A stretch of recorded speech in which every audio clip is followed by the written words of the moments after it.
In today's video, I'm going to help you create your own logo for free within seconds using AI. Let's head over to Bing Create. Just go to bing.com/create. Once you're on the site, you'll see a prompt where you can describe what you want. For example, let's type, "Create for me a Viking logo with neon elements to use for my gaming business." Now, hit Create. You'll need to register if you haven't already.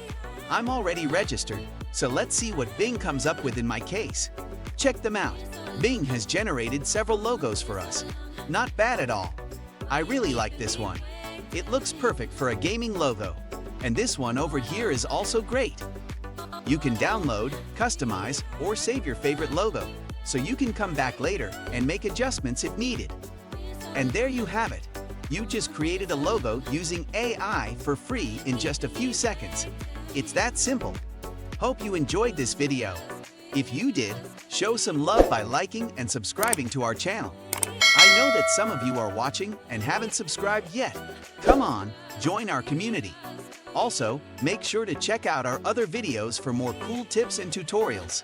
Until next time, keep hustling and stay creative.